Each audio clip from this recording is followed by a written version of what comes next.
This is Detroit Sports World. My name is Maurice Lewis, coming at you again with another sports video talking about the Detroit Pistons. If you have not subscribed yet and you're passionate about sports, then subscribe now. The Detroit Pistons draft, the NBA draft, is tomorrow, 7 o'clock Eastern Time. I'm excited. I hope you're excited. Let's get to it. Draft predictions. What will the Pistons do?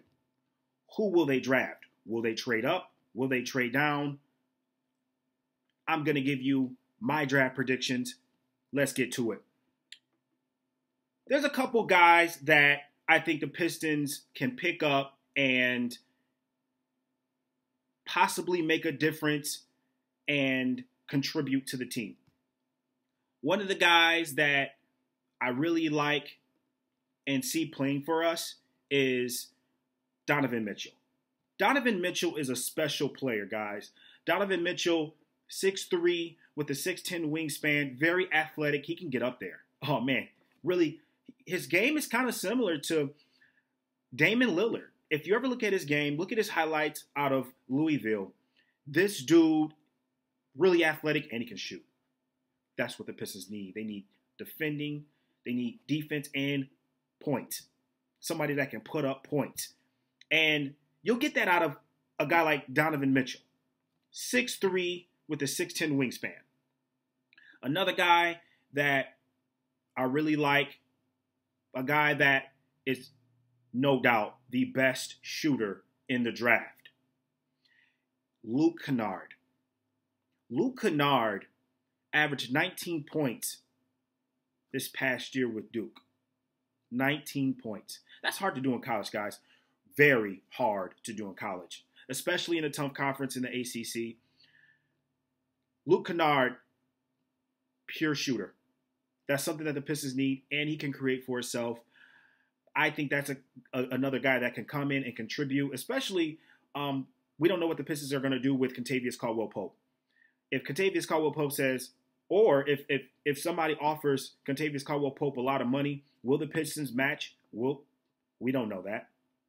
Especially with all the salary cap issues we have now. We're one of the highest salary caps in the NBA. And we did not make the playoffs. Come on, guys. Let's be real. Luke Kennard could step in and do work. And I know we got guys like Stanley Johnson who can play the two. We got guys, Michael Benajay. We got guys, Reggie Bullock. We got guys that can play. We got guys that can come in and contribute at the two, but they're not guaranteed starters at the two position, guys. And we need shooting. We need playmakers, and that's something that we lacked big time. Another guy that comes to mind, because there's been trade rumors with Drummond, and it's really hard to get a big man in the league, guys. If Zach Collins out of Gonzaga, if he falls to us, which I don't think he will, but he's got a chance to, more so than a lot of guys that are projected in the top 10, we have a chance to get him. And he's a 7-footer, has great footwork, he's faster for a big man, and he can shoot. Once again, something that the Pistons needed. Shooting, very important. We were last in three-point percentage, guys. Last in three-point makes, almost. So we need shooters. We need defense. That's something that we can get. Now, guys that I think that could possibly fall, but they're in the top 10 because we're at that 12th. We're the 12th pick in the NBA draft. Guys that can fall. Lauri Markkanen out of Arizona. We could possibly get him. Another 7-footer. Probably plays the power forward position, but you can put him at the center position because of his size. The dude is a sharpshooter. There's not a lot of big men in the league that can shoot, guys. Not a lot. But it's coming up.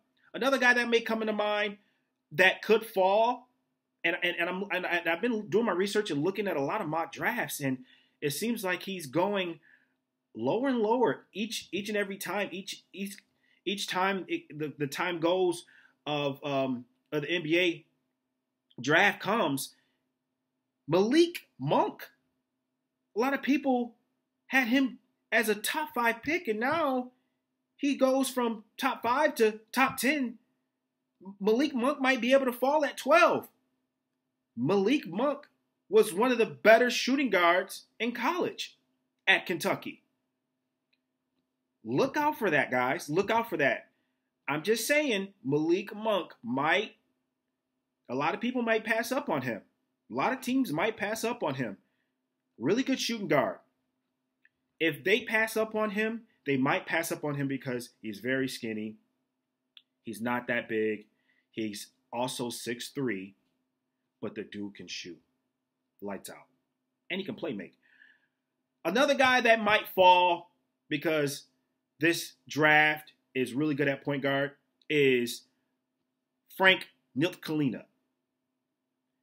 Overseas guy who has really long arms, really athletic. He's really young at like 18, 19 years old. He's 6'5". He's a 6'5" point guard. He might slip a lot because, a lot of overseas players, you either make it into the NBA and you're good or you're not good at all and you wash out. And he has potential to be great and he also has potential to be a bust. That's just the way it goes with European players. So the Pistons might be able to pick him up and take a chance on him if available. If available.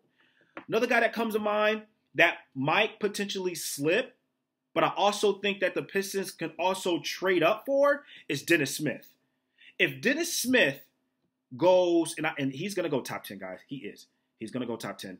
And if he goes to the 12th pick, you better pick him. You better pick him. But if Dennis Smith out of North Carolina State goes to like number 10 to Sacramento, because Sacramento has 2 picks. They have the number 5 pick and they have the number 10 pick.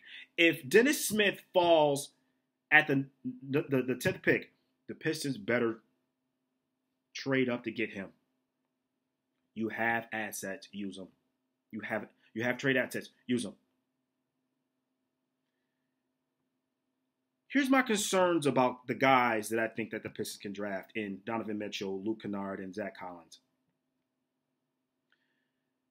Zach Collins has a potential to be a Paul Gasol.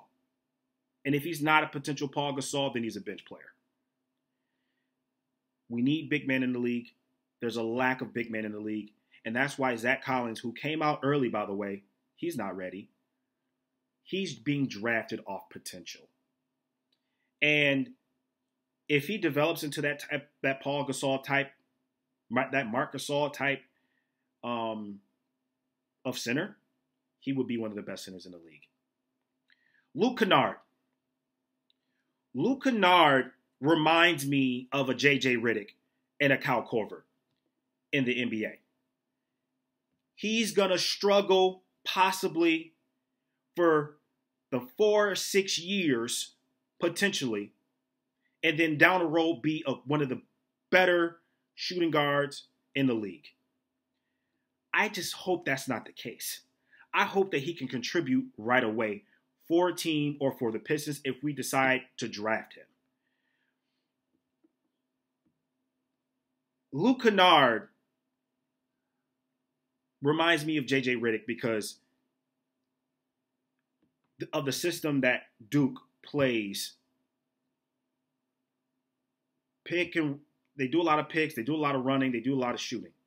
And they do a lot of single play. Like if Luke Kennard is their best shooter, they're going to make plays for Luke Kennard. Just like J.J. Redick. And that's not like, the NBA is not like that. The NBA is you have to be able to create for yourself. And that's why J.J. Redick kind of struggled. I really hope that's not the case for Luke Kennard. Donovan Mitchell. Donovan Mitchell reminds me of a Damian Lillard, Russell Westbrook type player. The reason why I say that is because he's very athletic. He can shoot. But the thing is, he's undersized. He's 6'3". I'm not saying that he's undersized because you could play the shooting guard position at that size. You would have to dominate, though. You would have to have that killer instinct like C.J. McCollum, who's the same height, 6'2", 6'3". But look at guys that have played that same position that has been that height and has struggled to find a home and to stay put. Monte Ellis. Monte Ellis was supposed to be the franchise player for Golden State, and he's bounced around already from team to team to team to team. And I don't want that to be the case for Donovan Mitchell. That's why if the Pistons draft Donovan Mitchell, which I'm very high on, I hope that the Pistons draft Donovan Mitchell. Because if the Pistons draft him, I want him to be able to play point guard. If he plays point guard in this league, his career would last a lot longer, and he would be a killer. A killer. This is a point guard driven league. Look at Allen Iverson. Allen Iverson is probably the best shooting guard of all time. No one can argue that. One of the best shooting guards of all time. Kobe even said this. If Kobe said if Allen Iverson was 6'6", 6'5", he would be the best player ever. No one could stop that man. No one. I'm telling you this, guys. Look at Chauncey Billups. A lot of people don't know this, but Chauncey Billups was out of Colorado. This dude came in the league as a shooting guard. He played point guard for the Pistons, but a lot of people don't know that Chauncey Billups was a shooting guard. Do you realize that his best career is with the Pistons because he switched to point guard? A lot of people don't know that. A lot of people don't know that. He switched to point guard and made the Pistons better. He didn't start averaging 7 to 8 assists until he became a Piston, and because of the system around him, he was able to get Richard Hamilton, who did a lot of running screens to get the ball and shoot 15-footers. Then he started developing that three-point shot. He was able to get the ball to Richard Hamilton and Rasheed Wallace to get his assist. And a lot of people don't know that. This can be the same similar situation for Donovan Mitchell. Really good guard, a combo guard. You put him at the point guard position, he'll excel and be the best. I think so. That's my prediction, guys. I really hope that if we do stay put, we can get these guys. And if we don't stay put and we trade up, or if we trade down, it better be a good reason. It better be a good reason. The Pistons got a lot of issues. But let me know what you think, guys. I know you guys got a lot of opinions about what I have to say. Let me know what you think. You can follow me on all social medias: Facebook, Twitter, Instagram, you name it. I really hope for the best. Have a good one.